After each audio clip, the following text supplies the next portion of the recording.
Está no ar o Lições da Bíblia, o nosso encontro semanal de estudo profundo da Palavra de Deus.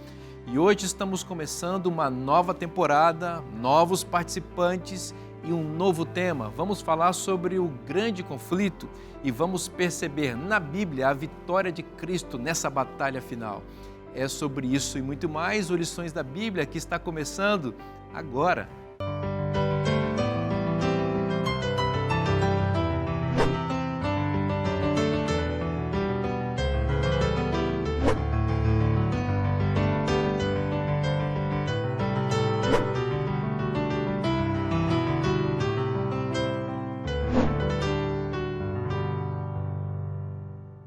Eu já estou aqui na boa companhia dos meus amigos, os novos integrantes dessa temporada imperdível, na qual vamos estudar o tema do grande conflito. E você sabe, sempre uma nova temporada, novos participantes, gente de Deus, né? Que vem aqui para passar esse tempo conosco, para compartilhar aquilo que Deus tem falado ao coração deles e aquilo que eles têm aprendido aos pés de Jesus. Na temporada passada, tivemos aqui amigos muito especiais e nessa também. Aqui à minha direita, o pastor Elmer Guzman, que é professor de teologia na Faculdade Adventista do Paraná. Meu amigo, que bom receber você aqui. Pastor Vinícius, uma alegria estar aqui com esse grupo, estudando a lição da Bíblia, e para mim é um privilégio. A gente traz aqui a saudação lá da Faculdade Adventista do Paraná, um lugar muito especial que recebe jovens do Brasil inteiro para poder estudar e se formar e, acima de tudo, serem também úteis na sociedade como missionários. Exatamente, pastor Elmer, muito bom ter você aqui. Aproveitou, falou do Paraná, da faculdade, que tem trazido bons valores aqui para o nosso programa. Você é mais um professor lá da faculdade que vem para cá. Então, se os nossos amigos querem também ter experiência de ser alunos do pastor Elmer, é só procurar Faculdade Adventista do Paraná. Pastor Adolfo, que bom ter o senhor aqui com a gente também. O senhor que é reitor, né, do SALT, que é o Seminário Adventista Latino-Americano, que coordena todas as ações dos seminários adventistas espalhados na América do Sul. Que bom receber você aqui no nosso programa. Pastor Vinícius, é um prazer para mim desfrutar desse momento de algo essencial para a igreja, para o cristão, que é estudar a Bíblia de um modo sistemático, como se faz nesta programação. E por falar em Escola Sabatina, eu sou professor de Escola Sabatina também, como membro de igreja. Uma saudação para os meus amigos da minha classe Escola Sabatina da Igreja Central de Brasília. E para minha esposa, que é a secretária da minha classe. Que legal, pastor Adolfo. Você lembrou uma coisa muito importante, que é esse programa, além de todo o uso que se faz dele, as pessoas que acompanham, muitos professores da Escola Sabatina acompanham e assistem, anotam os insights como subsídio aqui para falarem no sábado pela manhã. E já aproveitamos e fazemos o convite também para os nossos telespectadores para também ir a uma igreja adventista do sétimo dia, às 9 horas da manhã, em geral, para a Escola Sabatina. Você vai ser recebido por um professor da Escola Sabatina, que vai acolher você, vai abraçar você e vai estudar o mesmo tema que estudamos aqui. André Oliveira, pastor André Oliveira, meu amigo querido, meu colega de trabalho, e aqui a gente está com o privilégio hoje, nessa temporada, de receber o responsável pela lição. Então, aqui no Brasil, pastor André é o editor na Casa Publicadora Brasileira que prepara esse material tão precioso. Pastor André, muito obrigado pelo seu trabalho tão cuidadoso, tão criterioso, que é a base da nossa conversa aqui. É a nossa gratidão a você pelo seu trabalho e também por estar conosco nessa temporada. É uma alegria, pastor Vinícius, é uma honra, obrigado pelo convite e pela alegria de estar aqui com amigos queridos, né? O pastor Adolfo já foi meu professor lá no tempo de teologia, né, em que eu estudei e aprendi muito com ele. E também o Elmer, um amigo, né, um amigo que eu até estava comentando com ele que a primeira pessoa da família dele que eu conheci foi o avô dele, o irmão Francisco Arraes, que foi colportor muito tempo. E eu, quando comecei a colportar, né, esse trabalho de venda de livros, né, ele era um dos colportores mais experientes e era uma inspiração para nós, né. E também estar com você aqui, Vinícius, é uma alegria, somos colegas lá. Sim. E você é um homem de Deus, tem sido muito usado aqui nesse programa que tem enriquecido também o estudo da lição da Escola Sabatina, é um privilégio. Privilégio nosso, André, Deus seja louvado por isso. Eu vou pedir você para fazer oração para a gente começar a nossa conversa. Bondoso Deus, obrigado porque o Senhor deixou a sua palavra para nós. Louvado seja o teu nome e nós estamos aqui para mais uma temporada de estudos da Bíblia Sagrada. Amém. E nós amamos esse livro, Pai, e queremos a tua luz, a tua iluminação, para que nós e os nossos amigos da TV Novo Tempo possam ter um encontro contigo por meio do conhecimento da tua palavra e da obra do Espírito Santo, aplicando à nossa vida as verdades maravilhosas da Bíblia Sagrada. Nós oramos em nome de Jesus. Amém. Amém. Amém. Amigos, o tema dessa temporada é o grande conflito. Essa expressão ela é muito preciosa para nós que estudamos a palavra de Deus, especialmente no contexto da Igreja Adventista. Quando a gente ouve essa expressão, alguns temas nos vêm à mente. A gente pensa nessa grande guerra entre Cristo e Satanás e os seus agentes de um lado e de outro, que de alguma maneira estrutura toda a história bíblica, né? Nós pensamos também numa doutrina, numa crença fundamental adventista do sétimo dia.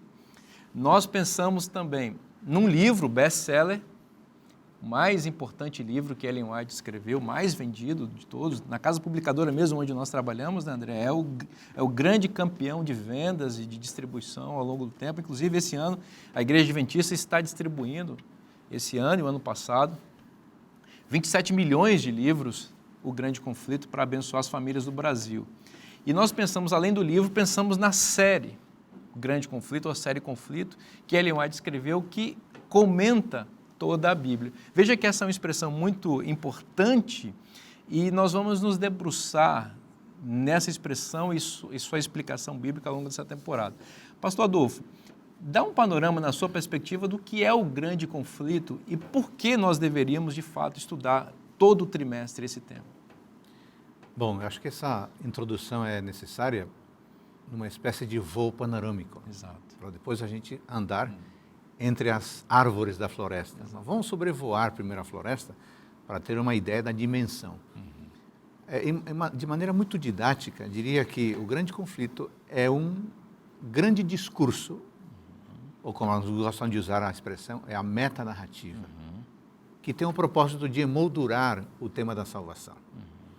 Começa no céu, Apocalipse 12, depois vamos entrar em detalhes, vem para a terra, Gênesis 3,15, ou Gênesis 3 em diante. E essa perspectiva do grande conflito tem alguns elementos fundamentais. A compreensão disso é essencial para depois tomar os detalhes. O primeiro ponto, a abrangência. O grande conflito abrange toda a humanidade. Toda a humanidade está envolvida no grande conflito entre Cristo e Satanás. Segundo aspecto, é objeto de discussão. Por que há esse conflito? Está em jogo o caráter de Deus, a lei de Deus e a soberania de Deus. Um terceiro ponto é a origem. Originou-se onde? No céu. Mas espera aí, Adolfo, o céu é um ambiente de perfeição. Por que originou-se do céu? Por uma razão muito simples. Os seres que habitam o céu são livres. Eles desfrutam de liberdade de escolha. Interessante essa questão da liberdade de escolha, porque Deus, como um Deus de amor, Ele cria seres humanos que não são robôs, programados para fazer apenas a sua vontade, mas na liberdade está implícito justamente que esses seres humanos podem ir contrários à própria decisão de Deus. Então, assim, quando o grande conflito surge no coração desse anjo de luz, Lúcifer, ele foi criado com liberdade de escolha, mas utilizou de forma errada essa escolha que ele tinha a princípio. Então, falamos de abrangência, falamos de objeto da discussão, falamos de origem. Os outros 3 pontos, rapidamente, resultados. O que aconteceu? Esse pecado veio para o nosso planeta porque o ser humano é livre.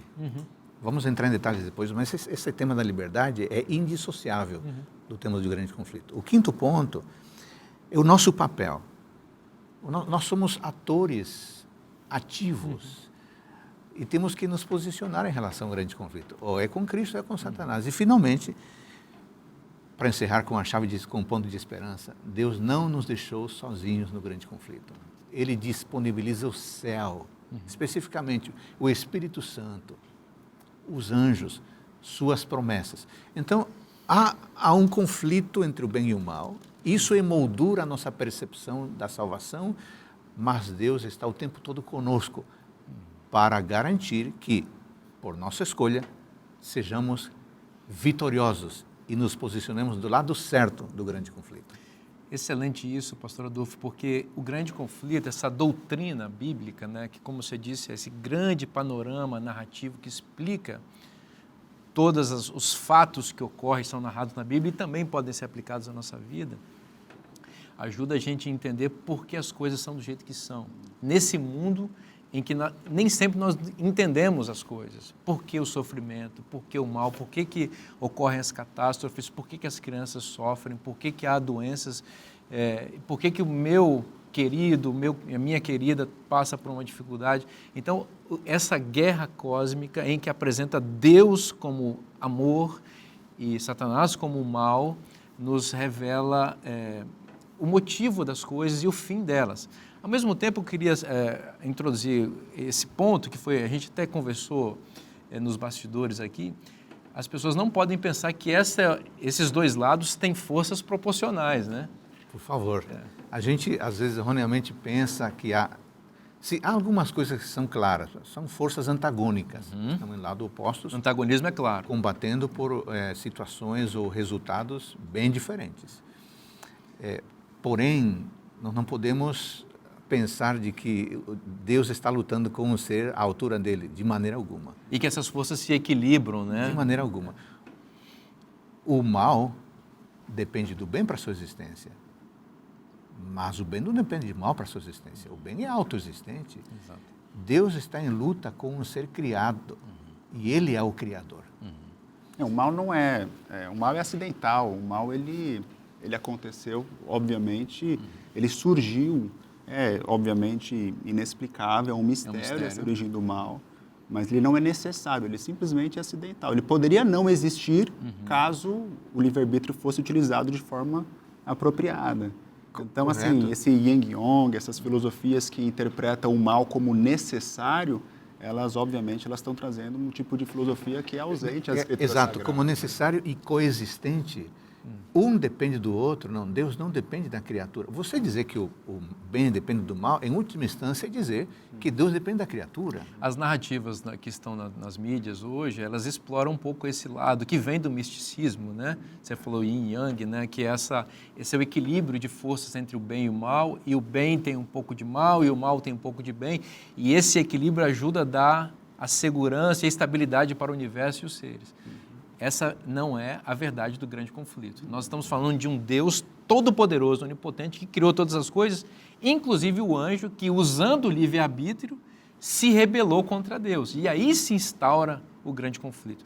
Mas não existe equiparação de forças entre Cristo e Satanás.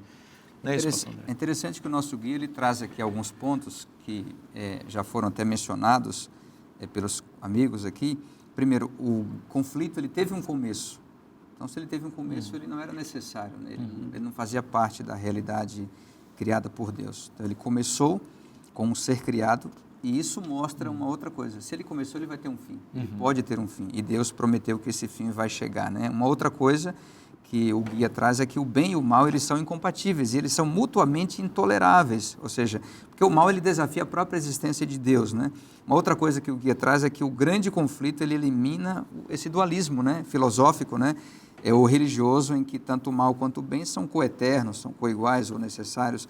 Então, a cosmovisão bíblica exclui a necessidade do mal, né? Ou seja, uma vez que não precisamos dele para conhecer e apreciar o que é bom. Ou seja, nós não necessitamos do mal para reforçar o bem, né? E um outro ponto importante que o guia traz é que o fato de que o mal e o grande conflito se originaram no céu, isso desperta na mente dos agentes livres e morais, né, seres humanos e racionais, a noção de que o conflito ele é principalmente espiritual e ele deve, portanto, ter uma solução de ordem espiritual. Então, o mal, ele não surgiu com a participação de Deus, mas ele só vai ser excluído e eliminado com a atuação de Deus, né? Porque o mal, ele danifica os seres humanos, ele acaba com a paz do universo, né? Então, Deus, com o seu poder sobrenatural, ele vai exterminar completamente e resolver, inclusive, as consequências, né, catastróficas do mal, né? Amém. Elmer, vamos falar um pouquinho do início, Apocalipse 12, 7 a 9.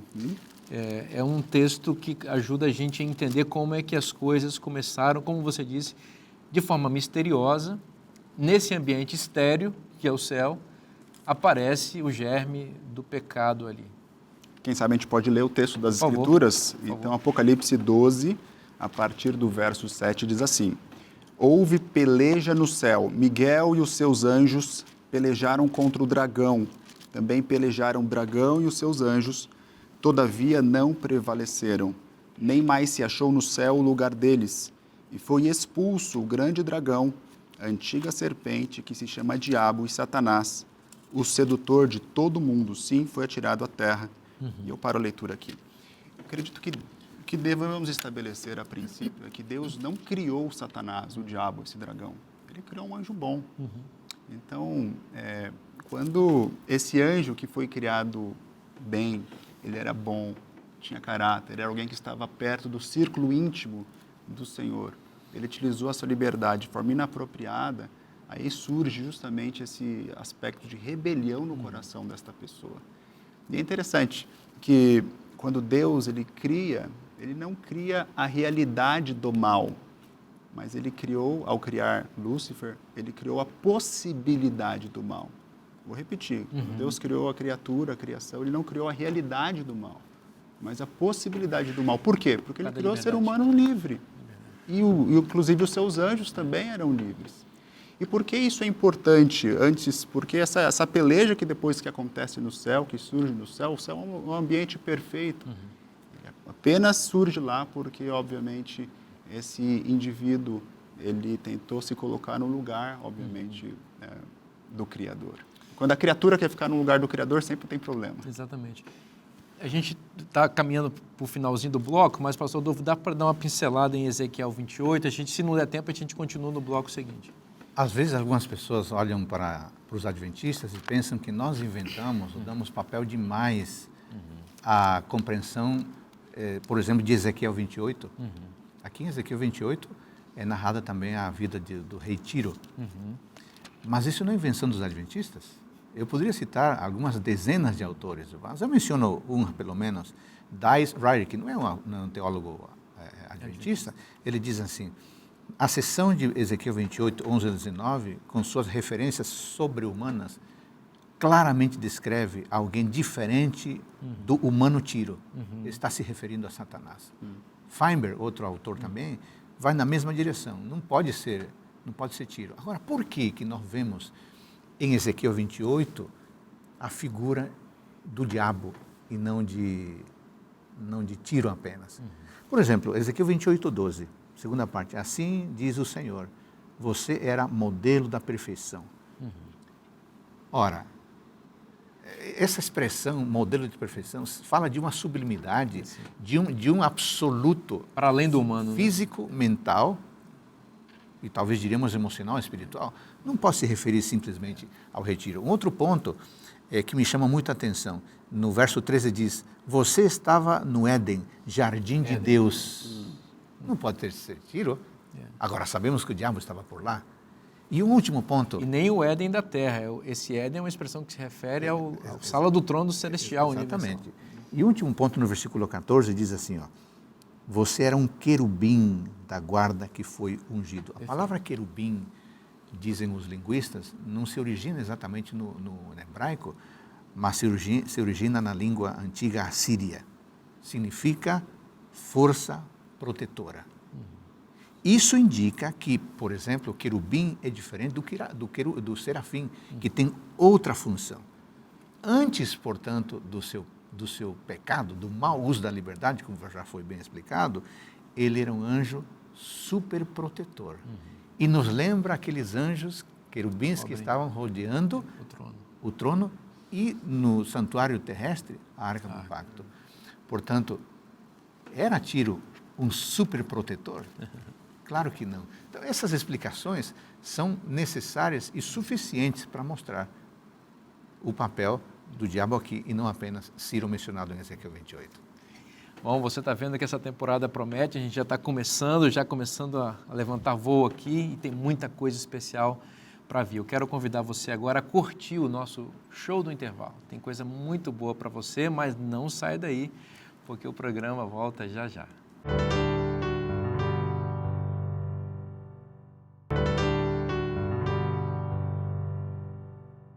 Estamos de volta com o programa Lições da Bíblia para continuar estudando a Palavra de Deus com você. Falar em estudar a Palavra de Deus, eu tenho um oferecimento muito especial. Na verdade, não é só meu esse oferecimento, é dos Anjos da Esperança, que proporcionam que eu e você possamos estudar mais a Bíblia, especialmente você que deseja receber a revista Esperança, totalmente gratuita na sua casa. A revista Esperança, que nessa edição está com um tema imperdível, que é o Apocalipse. Ao longo das páginas dessa revista, você vai descobrir, por exemplo, o que o Apocalipse fala sobre as 7 igrejas do Apocalipse, o trono de Deus, os 144.000, a mulher e o dragão, 3 anjos e suas mensagens, uma besta que sobe do mar e uma outra que sobe da terra, e muitos outros temas que aparecem no livro do Apocalipse. Pastor Vinícius, estou muito interessado, quero essa revista, como é que eu faço para receber? Sem custo nenhum, é simples, é só você mandar um WhatsApp para o número que está aparecendo na sua tela, 12 98244 4449, é o número que você vai mandar uma mensagem, vai responder um rápido cadastro e nós vamos enviar sem custo nenhum para você esta revista. Pastor Vinícius, já tenho a revista Esperança, edição Apocalipse, gostaria de ter outra possibilidade, a gente tem para você sabe que a Novo Tempo tem um catálogo amplo de revistas e eu apresento essa, por exemplo, que fala sobre o Espírito Santo, essa pessoa da divindade que está à nossa disposição hoje para apresentar o caráter de Deus e moldar nossa vida conforme a imagem de Jesus Cristo. Estas e outras revistas estão disponíveis nesse número que apareceu na sua tela. Vamos continuar estudando aqui o tema do grande conflito e a gente está falando que esta grande guerra entre Cristo e Satanás, ela estourou no céu porque Deus se levantou para defender o seu povo contra a rebelião maligna de um anjo que foi criado perfeito, mas resolveu de forma misteriosa imprimir ou iniciar uma rebelião contra Deus. Pastor André, o pastor Adolfo mencionou no bloco anterior o texto de Ezequiel, capítulo 28, que é um texto clássico do Antigo Testamento, que, como ele disse, não só os adventistas o usam assim, estudiosos sérios da Bíblia usam Ezequiel 28 como uma explicação para a entrada ou início do grande conflito no céu, apresentando ali esse rei de Tiro apenas como um elemento humano para exemplificar aquilo que ocorreu no céu. Mas há um outro texto na Bíblia, também muito importante, muito usado, e também não só por adventistas, que é Isaías capítulo 14. Dá a sua visão sobre esse texto, por favor, amigo. Assim como o capítulo 28 de Ezequiel, que traz elementos que poderiam ser aplicados inicialmente ao rei de Tiro, ele vai expandindo o pensamento, o profeta apresenta elementos que só poderiam ser aplicados, como o pastor Adolfo explicou, ao contexto celestial da guerra entre o bem e o mal. E Isaías 14 tem um texto semelhante, mas agora falando sobre a queda do rei de Babilônia e de Babilônia, né? Ou seja, um hino triunfal sobre a queda do rei. E nos versos 12 a 14 ele faz o mesmo movimento profético de expandir para o contexto celestial. E ele diz assim: como caíste do céu, ó estrela da manhã, filho da alva, como foste lançado por terra, tu que debilitavas as nações. Tu dizias no teu coração: eu subirei ao céu, acima das estrelas de Deus exaltarei o meu trono, e no monte da congregação me assentarei, nas extremidades do norte. Subirei acima das mais altas nuvens, e serei semelhante ao Altíssimo. Contudo, serás precipitado para o reino dos mortos, no mais profundo do abismo. Então, esse texto aqui, ele se aplica a Lúcifer, que era um anjo de luz, como já foi mencionado aqui, um ser perfeito, mas que, por causa do seu orgulho, ele acabou caindo em pecado e dando início a esse grande conflito. E a gente estudando o guia dessa semana, a gente vê aqui alguns pontos que são tirados desse texto aqui, algumas conclusões que a gente vê nas entrelinhas do texto bíblico. Por exemplo, Deus não planejou que Lúcifer caísse, não foi algo que Deus idealizou, né? Ele caiu por uma escolha, pelo seu orgulho, por usar, né, inadequadamente, de maneira inadequada, o seu livre-arbítrio. Uma segunda coisa, Deus apelou aqui, nas entrelinhas do texto a gente vê, porque Deus se surpreende, né? Como caíste, né? Ou seja, não era uma expectativa divina, e por isso ele exclama, né, por meio do profeta, né? Ou seja, Deus, ele não esperava que isso acontecesse, e por isso ele também apelou aqui. A gente percebe que Deus apelou, em algum momento, o texto bíblico deixa nas entrelinhas a ideia de que Deus apelou para que ele se arrependesse das suas atitudes, né? E ele voltasse atrás, ele se arrependesse, pedisse perdão, né? Ou seja, ele teve tempo, ele teve oportunidade para voltar atrás e evitar uma tragédia que seria uma ruptura, né, definitiva com Deus, mas o orgulho impediu que ele se reconciliasse com o Criador. E uma outra coisa que a gente tira aqui das entrelinhas do texto é que Deus ficou muito triste com a decisão de Lúcifer, né, com a decisão errada dele, né? Interessante, André, que quando você vê o texto, está comparando ao rei de Babilônia. E quando a gente lê Daniel, Nabucodonosor, em Daniel capítulo 4, ele também se exalta, mas no final ele se arrepende. Daniel capítulo 4 termina o texto falando que Nabucodonosor louvou ao Senhor quando voltou em si, depois daquele período de juízo. Então, nós aprendemos que Deus ele queria inclusive que Lúcifer se arrependesse. Deus ele não tem prazer na destruição do ímpio, mas obviamente Lúcifer, o coração dele estava muito orgulhoso, muito endurecido. Ele foi longe demais. Então houve um período de oportunidade de arrependimento para Lúcifer. O Deus da graça é um Deus que dá oportunidades para o pecador retornar. Lúcifer, ele simplesmente negou as oportunidades, o tempo de graça dele, e se afastou de tal forma, e levou, obviamente, pessoas, né? Uma parte do céu, uma terça parte, e depois... Uma coisa que a gente precisa destacar muito, que o grande conflito ele começa no céu em virtude de uma reação de Deus, em função de uma reação de Deus contra a rebelião de Satanás. Então, Deus, Apocalipse 12, verso 7, mostra isso. Houve peleja no céu. Miguel e seus anjos pelejaram contra o dragão. E só depois vai falar que também pelejaram o dragão e seus anjos. Então, o texto está sugerindo que a guerra, ela é um desdobramento da rebelião. Nós temos que diferenciar a rebelião da guerra.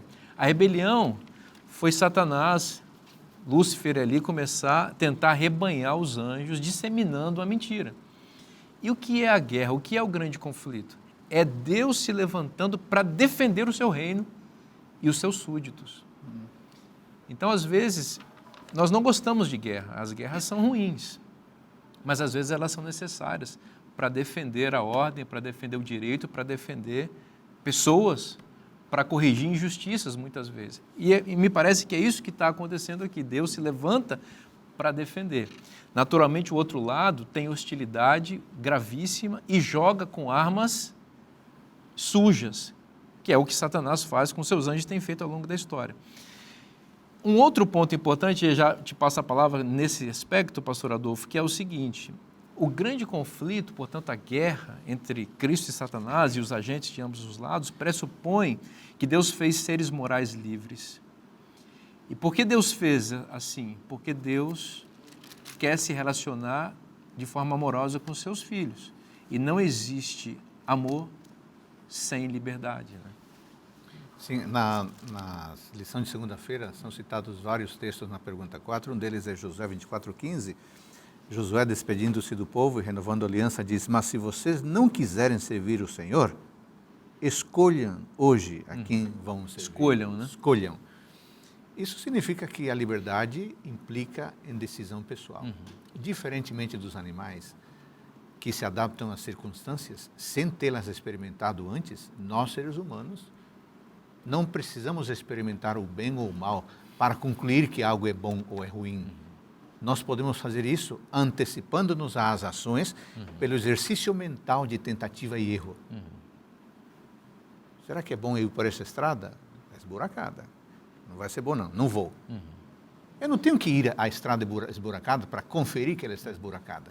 Eu já recebi informações, já observei. Não preciso cometer o mal para dizer, mas eu fiz isso porque eu queria saber. Não. Seres inteligentes se posicionam cognitivamente, sem a necessidade de experimentar o ato. Isso porque Deus nos fez como seres altamente inteligentes. O problema é que Adão e Eva resolveram experimentar. não colocar em funcionamento sua alta capacidade cognitiva de tentativa e erro, meteram-se no problema para saber que era problema. Poderia ter feito isso no nível intelectual. Afinal de contas, temos intelecto para quê? Para pensar, para avaliar, para emitir um julgamento moral em cada circunstância. E um aspecto fundamental que decorre desse tema dos seres humanos como agentes morais livres é que o preço que se pagou implicou ou caiu em Deus e em nós. Às vezes podemos ter essa perspectiva do coitadismo. Mas o ser humano, coitado, sofre há quantos milênios? Deus, que tinha expectativas enormes em relação a nós. E Deus que planejou tudo de modo diferente. Então, o exercício da minha liberdade, ou me posicionar como agente moral livre, cai em cima de Deus, meu Criador, cai em cima de mim e cai em cima dos meus amigos, da minha família que está ao redor. Por isso, é muito bom avaliar no intelecto a decisão que eu vou tomar, para o bem ou para o mal. Eu não preciso cair no problema para dizer, mas eu precisava entender. Não, amigo, você é inteligente, você precisa pensar e concluir se vale a pena ou não. E, finalmente, uma questão que sempre está direcionada com a questão do ser humano como agente moral livre. Por que Deus não acabou com isso no início? Podia ter feito simplesmente a decisão e programar um ser humano feito para obedecer. Não, Deus não admitiria fazer isso. Ele queria fazer seres semelhantes a Ele. E no exercício da liberdade, Deus é pleno. Portanto, Ele criou seres humanos capazes de se desenvolverem, se apresentarem como agentes morais livres. Para nós que somos pais, é fácil entender isso.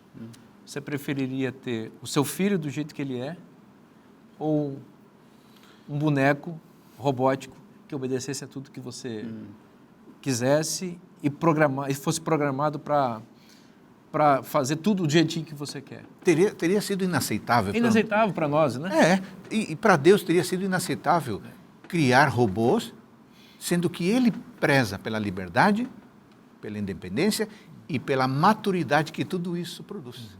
Deus poderia ter limpado o leite quando Ele derramou logo no começo, né? Mas se Deus tivesse executado Satanás, veja, Deus é um Deus onipotente.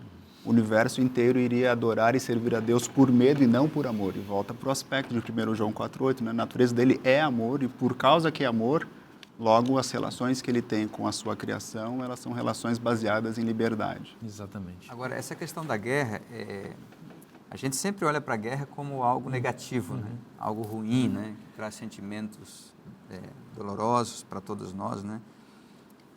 Só que a própria ideia da guerra na Bíblia, e essa guerra empreendida por Deus, essa é uma guerra que existe exatamente por causa do amor de Deus. Foi mencionado um pouco antes de que as forças no grande conflito não são proporcionais, ou seja, Deus ele é muito mais forte, né? Ele é poderoso, ele é onipotente.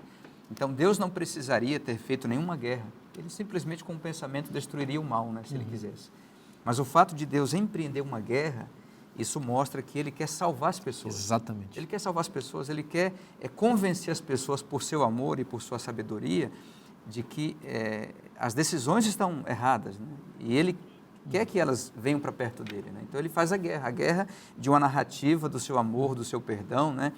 Pense no que você está fazendo, né? Volte atrás, reconsidere os seus caminhos, as suas escolhas, porque eu tenho algo melhor para você, né? Então, essa guerra, na verdade, é uma guerra do amor de Deus para tentar salvar as pessoas, né? Vinícius, queria fazer um exercício nesse tema da liberdade e do ser humano como agente moral livre. Imagine você se Deus criasse robôs. Criando robôs, Ele criaria seres amorais. Seres amorais não têm liberdade de escolha. Isso implicaria em que seres amorais não pecariam, porque eles simplesmente não existiria o ambiente da moralidade. Exato. Não havendo pecado, todos seriam salvos. Esse caminho é mais fácil. Deus pensou em fazer seres morais, com liberdade. Havendo liberdade, haveria pecado. Havendo pecado, era necessário um Salvador. Exato. Deus escolheu o caminho mais longo, por quê? Porque Ele queria seres como Ele. Exato. E garantindo de que o amor que lhe devotaríamos seria autêntico. Acho que a conversa está indo para um lado muito interessante, porque vai mexer com a liberdade do ser humano, mas também com a liberdade do próprio Deus. Ele quer que a gente seja como Deus. Nós somos filhos de Deus, sede vós como o seu Pai é. E é interessante esse aspecto, porque quando nós vamos para o grande conflito, essa discussão de guerra, a gente não pode superenfatizar, por exemplo, a noção que essa guerra é de força. Porque Deus é onipotente. Exato. Quem pode lutar contra um Deus que é onipotente? Obviamente, as alegações iniciais de Lúcifer, contrárias ao caráter de Deus, eram alegações que iam contra a governabilidade divina, a forma como ele conduz o governo perante todo o universo. Então, a pergunta, quem sabe, que a gente pode levantar é justamente, se Deus é onipotente, existe alguma coisa que é impossível para Deus? Existe algo que Deus não pode fazer? Pensa nessa pergunta. É uma pergunta, assim, profunda, porque, obviamente, Deus ele não pode fazer algo que é contrário ao seu próprio caráter. Deus não é homem para mentir, por exemplo. Deus também não pode fazer algo que seja ilógico. Poderia Deus fazer um triângulo de 4 lados? Obviamente, a resposta é não. Mas existe algo que Deus não pode fazer, que é forçar o livre-arbítrio do indivíduo. Ele não pode fazer isso, não porque ele não tenha poder para fazê-lo. Ele tem força para coagir você, mas não faz por causa das regras de engajamento nesse grande conflito. Ele respeita o indivíduo, a agência humana que o pastor Adolfo mencionou. Princípio que ele estabeleceu. Deus escolheu o caminho do amor e o amor se fundamenta na liberdade. A gente vai fazer um intervalo bem rapidinho, não sai daí, o programa volta já já.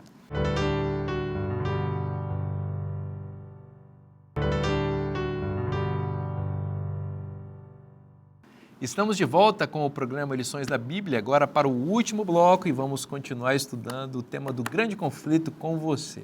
Falar em grande conflito, eu quero fazer uma oferta especial para você. Olha que é uma oferta mesmo.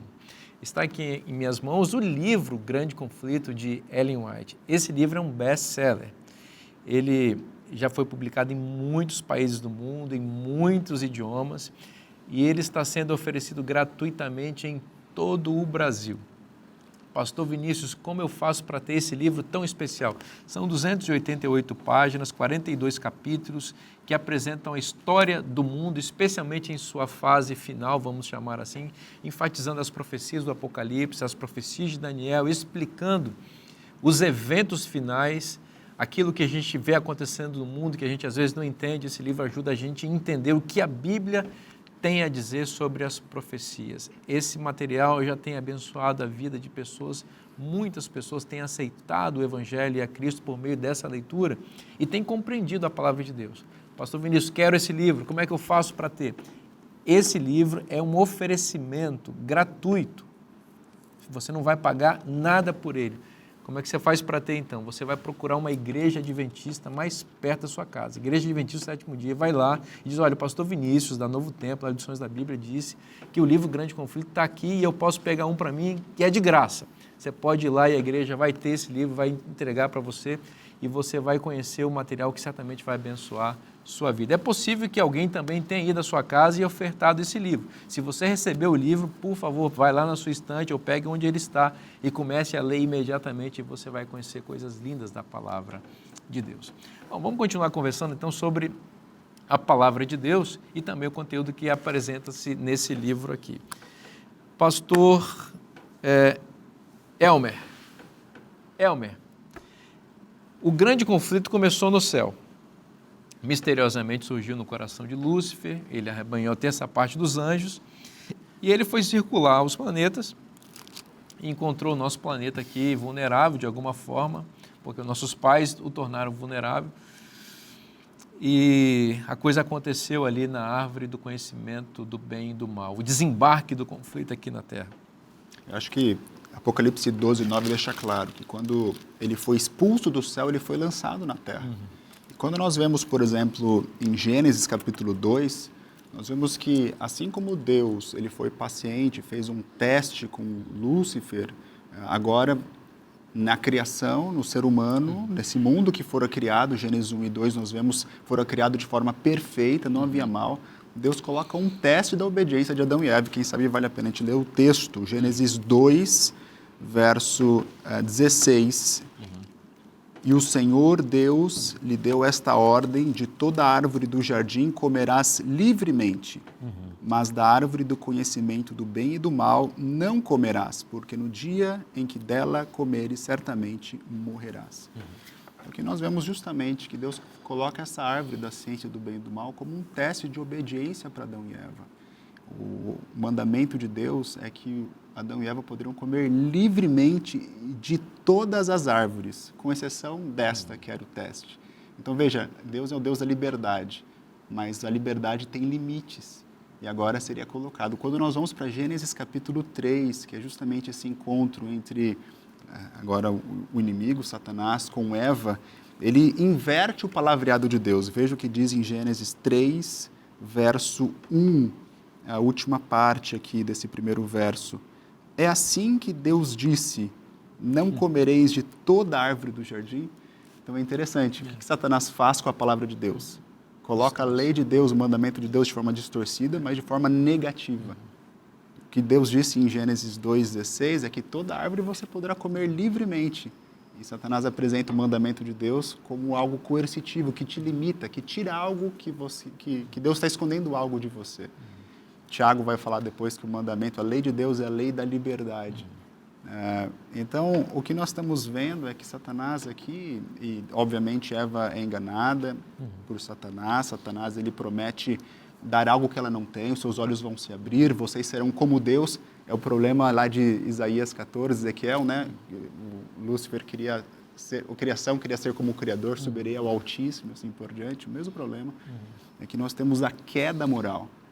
E depois o apóstolo Paulo vai dizer, em Romanos, capítulo 5, verso 2, assim como por um só homem entrou o pecado, então essa queda moral atingiu toda a grande família humana. Os seres humanos foram criados à imagem de Deus, e agora esse vírus do pecado entra na família humana de tal forma que o apóstolo Paulo fala em Romanos 3, 23, pois todos pecaram e carecem da glória de Deus. Exatamente. E tudo isso nos leva, na lição de quarta-feira, o título eu achei muito bonito: Amor encontra um caminho. Como é que Deus encontrou um caminho para resolver esse problema? Ele apresenta um plano de solução. Aqui em Gênesis 3, 15, nós temos o primeiro elemento. Este lhe ferirá a cabeça e você lhe ferirá a calcanhar. Primeira resposta é que o amor encontrou o caminho. Deus promete vitória sobre o pecado. E lá na frente é dito que Jesus veio ao mundo para destruir as obras do diabo. Graças a Deus, né? O pecado entrou pelo exercício da liberdade humana, criamos problemas e Deus já começa a resolver o problema. Um segundo ponto que me chama a atenção é no verso 20, o homem deu à mulher o nome de Eva. A palavra Eva significa vida, viva, vivificante. Eu fico pensando na cabeça deste homem Adão, que estava sem esperança. Ao colocar esse nome à esposa, não apenas está dizendo que ela será a mãe dos seres viventes, está também sugerindo que o Salvador virá. A promessa vai se cumprir. Claro, vai se cumprir. E um terceiro ponto que talvez seja o mais marcante, o verso 21. O Senhor Deus fez roupas de peles com as quais vestiu Adão e essa mulher. Aqui temos o símbolo, temos o primeiro sacrifício, mas temos o primeiro símbolo do sacrifício substitutivo. E ao longo do texto bíblico, isto vai se comprovar. Se houve sacrifício, houve sangue. O sangue nos limpa de todo o pecado, o sangue de Cristo. As suas obras perfeitas são a vestimenta que nós podemos usar para nos apresentarmos diante dele. Assim, o amor encontrou o caminho, e quem era o caminho? Cristo é o caminho. Ele é a solução. Eu, infelizmente, faço mau uso da liberdade, porque eu sou um agente moral livre, mas Deus, em Cristo, encontra a solução. É bom terminar com esse tom de esperança. É verdade.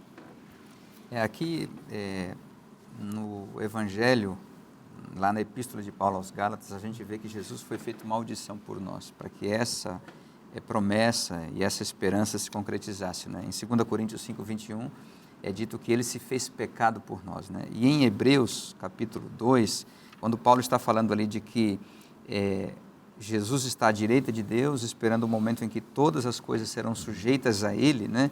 E aí o conflito possa ser encerrado, e ele fala assim, que nós não vemos todas as coisas. O final do verso 8 de Hebreus 2, não vemos todas as coisas a ele sujeitas ainda, né? Porque ainda estamos no conflito. Mas no verso 9 ele fala, mas enquanto isso, nós vemos pela fé, né? Pelo Evangelho, vemos todavia aquele que por um pouco, tendo sido feito menor que os anjos, Jesus, por causa do sofrimento da morte, foi coroado de glória e de honra, para que pela graça de Deus provasse a morte por todo homem, né? E aqui fala que Jesus provou a morte por todo homem. João 3,16, Deus amou o mundo de tal maneira, ou seja, ele morreu por todos. Mas, infelizmente, no conflito, né, essa oferta que foi ilimitada e foi universal, ela acaba sendo limitada pela nossa própria escolha, né? Por isso o conflito, né? O conflito entre aqueles que vão aceitando e aqueles que vão rejeitando também. E fica para nós, então, essa reflexão. Deus quer nos resgatar, né? E nos dar essa libertação, esse perdão e essa salvação, né? Interessante, eu acho que a gente está chegando num momento muito lindo, que é contrastar o caráter justamente desse Jesus, o filho da mulher, dessa semente, que seria o nosso libertador, com o caráter do opositor de nossas almas. Isaías 14, quando vai mencionar justamente esse ímpeto desse anjo de luz, subirei até o céu, serei como Deus. E Cristo, a gente tem a encarnação. Ele é Deus, Filipenses capítulo 2, né? Mesmo sendo Deus, não buscou ser em forma de Deus, antes se fez como servo, buscou inclusive a morte na cruz. Então nós temos esse contraste entre o caráter do opositor de nossas almas e do Filho de Deus, Jesus Cristo. E Elmer, eu acho que esse contraste encontra um ápice no texto que mencionou na lição, Hebreus 4,15, porque não temos um sumo sacerdote que não possa se compadecer de nossas fraquezas. Pelo contrário, ele foi tentado em todas as coisas, a nossa semelhança. Observe a inteligência do autor. Ele faz um duplo negativo. Observou aí? Não temos um sacerdote que não possa se compadecer. Ele está preparando o terreno, dizendo, ele está negando essas duas coisas. Mas o bonito vem depois. Temos um sumo sacerdote que é capaz de se compadecer. Alguém dos nossos amigos está nos acompanhando, talvez possa ter feito uma escolha muito errada. Na tentativa de acertar, usou a sua capacidade de agente moral livre de maneira equivocada e está colhendo as consequências. Pois eu queria lembrar esse amigo, irmão, jovem, senhora, menino, que essa escolha machucou o coração de Deus. Mas Deus é capaz de se compadecer, porque o nosso sumo sacerdote, que se compadece das nossas fraquezas, conhece as nossas tentações, em essência Cristo as viveu, e por isso é capaz de nos compreender, e não apenas nos compreender, nos redimir. Coisa linda saber isso, né? Nós temos um sumo sacerdote que, Hebreus 4,16, nos faz um convite, né? Aproximemo-nos do trono da graça com confiança, a fim de recebermos misericórdia e encontrarmos graça para ajuda em momento oportuno, bem na linha do que você estava mencionando, né? Cristo veio, se fez um de nós, calçou os nossos calçados, sentiu os nossos calos, né? Entendeu as nossas dores, veio aqui, se rebaixou, como você disse, se tornou um homem, um servo, para mostrar exatamente o contraste entre ele e o seu inimigo. Esse conflito começa no céu em função da lei de Deus, né? Satanás diz que a lei de Deus é injusta, que ela não pode ser obedecida, ele também faz uma denúncia mentirosa em relação ao próprio caráter de Deus, diz que Deus é um tirano, suas leis são arbitrárias, que ele é mau. E Deus resolveu deixar o tempo passar para mostrar quem ele era de verdade e quem era o seu opositor. E em Cristo nós encontramos plenamente quem é Deus. O caráter de Deus plenamente refletido na personalidade de Jesus, o amor de Deus evidenciado de forma minuciosa, nos faz ver com clareza quem é Deus e quem é Satanás. E hoje nós podemos tomar uma decisão com muita clareza. A palavra de Deus nos dá esse caminho claro. Ninguém precisa estar no escuro hoje. Deus é amor. Essa é a mensagem irrefutável da Bíblia e que está estampada em todo o universo. Cabe a nós hoje escolhermos de que lado vamos ficar. Do lado do acusador maligno, do mentiroso, do perseguidor, do opressor, ou do lado daquele que veio nos trazer a liberdade plena. O convite de Cristo é: venha para mim. Eu amo você e eu quero libertar você. Esse convite está na Bíblia, esse está na Bíblia, é bom para você. Te espero na próxima semana. Que Deus te abençoe muito, forte abraço e até lá.